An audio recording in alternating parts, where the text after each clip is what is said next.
everybody, welcome back to another Crack-a-Pack here on the Resleevables YouTube page. Host, Cedric Phillips, there's my hands. Pack opener, this guy over here. Patrick Sullivan. That's you. How you all doing? Brassy. Well, this is the question. Okay.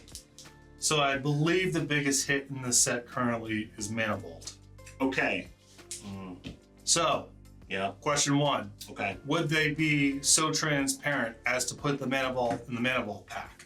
Question number two. Okay. Do we want the Mana Vault, or do we want to give that out to Ooh, that's tough. Okay, that's tough.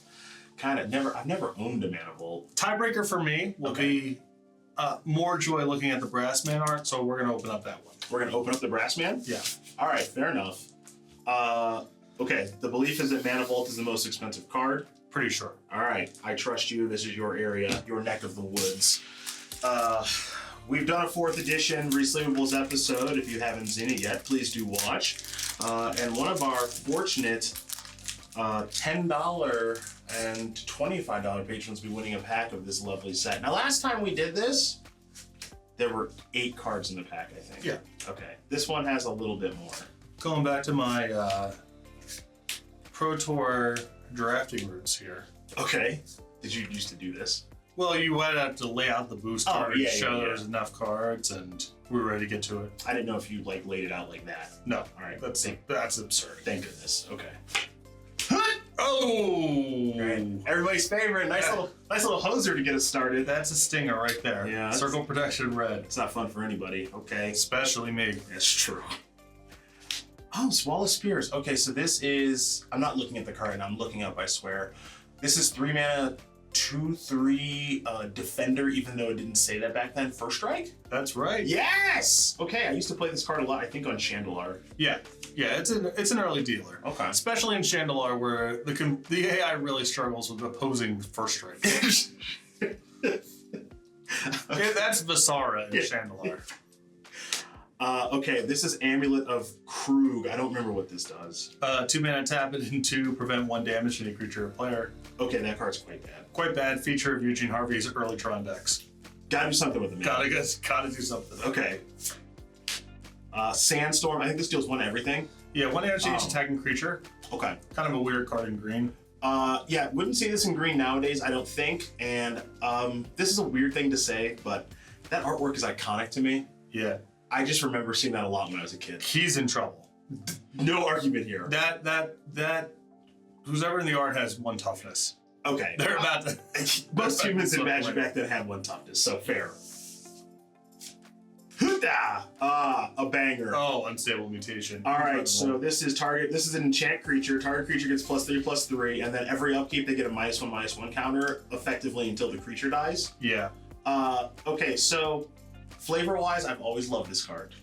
I think it's very cool. I don't really know how powerful it was or anything like that because I didn't play then, but I just remember seeing this card and thinking it was cool. If you were incorrectly trying to attack with creatures at the time, Unstable Mutation was one of the stronger cards you could play. Okay. It takes a really long time before you start getting into the negatives. Yeah. 4 turns. Yeah. Before your creature is now -1/-1. Yep. Which is like, okay, cool. That they died or it died so long ago that who cares? I guess back then there was probably a lot of removal running around, so this card was not very good. Yeah, just attacking with creatures was typically not the right thing to do. All right. But, you play that with, I had good stuff. I guess you would quote unquote call them teamer decks. Okay. With Lightning Bolt, Serendib, Efreet, and Erdamjin, Kurdate, whatever. Sure. Okay. And Unstable Mutation was a feature of those decks. All right, respect. Flyman. Take 4. And then 3. And tick-tock goes that clock. Oh, woo! That's Tundra Wolves? Yeah. All right, that's 1/1 first strike. Now let's talk about a combo. See, you found it right away, which doesn't surprise me. Yeah. Hang on. You beat the Sandstorm. Yeah. Because you have the mutation. Yep. You gotta wait a few more turns for your Sandstorms back on. Card 7.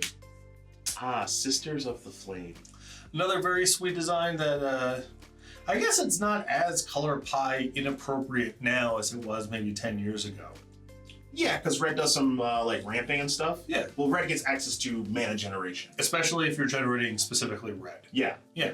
Okay, so yeah, this kind of probably not ideal at this jump, but yeah, it's made its way all the way back around, and they could print something like this today. Yeah, this is a sweet design. Just, you know, you can beat down if you want to, or if you can't beat down, then you make mana towards something else. Yeah, sure. Really fun All for right. a card that simple. We're halfway home.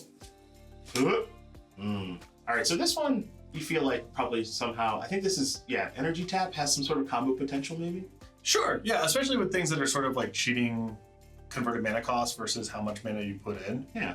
Like, you do this with a Delve creature, it's a pretty big burst of mana, whatever. Yeah, seems like there could be A thing to think about, I don't think this card was ever in competitive play, but there's like theoretical combo applications with it. untapped potential. Yes, untapped. You get it. You get it. Yeah. Oh yeah, now this, first of all, let's take a look at the art. Oh yeah. Oh yeah. You're finding all the combos. very Well, quickly. they're right next to each other. The boars. That's like not a combo. Yes, There you go. yeah, it's There you all go. of them. The boars I always liked because the artwork was just some boars. And even though it's a vanilla creature, it got a biblical quote as its flavor A text. little strange there, I think. And the unclean spirits went out and entered the swine, and the herd ran violently. Hell yeah. I think we could make a TikTok out of you just reading flavor text. Probably. You got a nice tone to it. Here it comes. All right, I loved this card when I was a kid. It was bad, Alabaster Potion. You could either gain life or prevent damage, but I loved it. Yeah, it's funny to think that the rate on this was tied to Stream of Life. Like, we can't just do better than Stream of Life. Yeah. I guess this is an instant too. That's But true. yeah, you are getting charged a lot here, and it's anchored to Stream of Life. I which loved is it. No banger. I loved it. But popular. Bang. Sinbad. Madness Enabler. I think this got reprinted in like a time, maybe color shifted? Is that what happened? Yeah, it was in green, It was in green. right? Yeah. Yeah. Okay. So this was draw a card. If it is not a land card, discard it. Okay. Yeah, it is. Also, this card like kind of doesn't work in the rules, Yeah, because you could just say you drew a land, right? and that's Because it doesn't say reveal anywhere. Yeah. It's just it's the land again. Yeah, it's the land yeah. again. Just keep drawing. Oh, it lands. was a Ruwala. Yeah, I keep drawing lands. I'll cast Sarah Angel. Yeah. It's really good. Go ahead. Okay. All right, everybody. We got him. Yeah. Revenge. Yes, combo back. You can't activate it anymore. Finally. Destroy all planes. How many times have you cast this card? I know you've cast Boil. I cast flash fires a lot in like early. I was a place where I was ahead of the curve when it came to quote unquote competitive Magic before playing really sanctioned, but like local F&M style events. I was one of the first people that I knew that I was like, there's no reason that my sideboard should not just be 15 just slobber knockers. Sure. All these cards are so sick. And yeah, my sideboard, if I was playing red or white, was 4 flash fires, 4 some anti-red card in white, cop red or whatever. Okay. Like, I'm not screwing around with marginal upgrades. There's no reason. Well, the way they printed cards back then, the sideboard cards it feels like they were all absurd. Oh yeah. Because they were all because we've had a very lengthy conversation about hosers, and yeah, they're all absurd. Absurd. Yeah. So. Yeah. I a lot with this card. Okay. Yeah, especially with Dwarven Ruins. Oh, that's nice. Yeah, had a That's schedule. nice. Hit me. Oh yeah. Okay. Back in the day, Another combo if you're yeah, it's just a land. healing Yeah, I lands. just drew a land again. Drew lands. This was kind of I remember in Limited, like, Air Elemental was the gold standard. Yes. Now, those times have changed Yes. a little bit, but back in the day, 5 mana 4/4 flyer was like, oh my gosh. Right. It's also what I appreciate about this card too, it appears at the same rarity, same converted mana cost, same number of pips as Sarah Angel. All right. And it was not perceived to be strictly worse because there's still enough rate on this, and Vigilance is such an iconic white thing that people play with Sarah Angel Air Elemental all the time.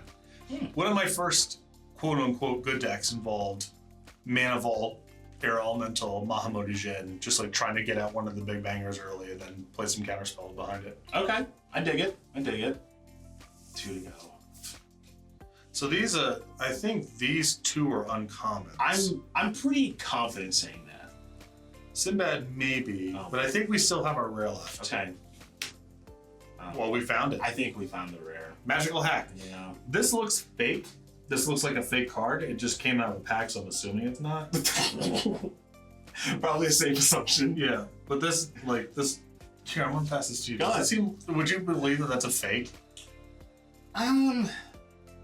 I'm on the edge here. I don't think so. It's not the most real looking card. I'll say this, it doesn't feel like a real card because of all the text changing and all the nonsense that they want you to do. But growing up, when I really liked messing with my friends' stuff, and I always wanted a magical hack and couldn't afford one.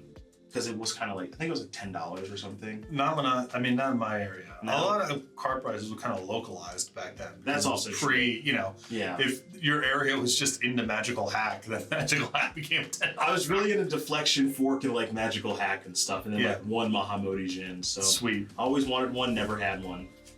Boom. All right. And All then, right, what's our final one here? It's a foil rare. oh yeah.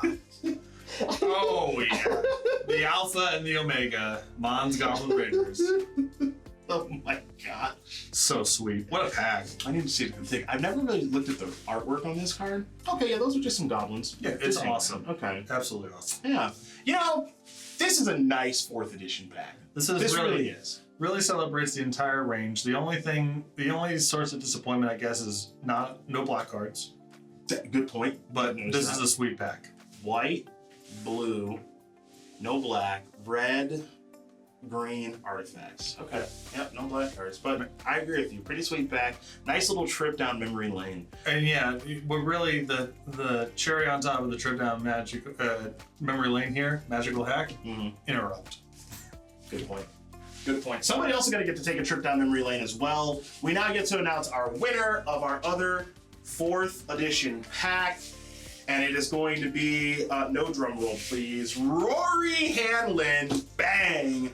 You win. That pack is going to be in the mail to you. Thank you for being a Jackal Pup on our Patreon. As always, if you would like to be eligible to win one of our packs from our Crack-A-Pack videos, head over to patreon.com/theresleevables and you can learn more information and find the tier that best suits you. If you're not following us on this YouTube page, we really love it if you did. You can like, share, subscribe. There's probably some clicking taking place on the screen right now from our wonderful editor, John. And if you are the social media type, you can, of course, follow us at The Resleevables on Twitter. No threads. I'm not a believer. It's either Twitter or nothing from me. Should we start a Snapchat?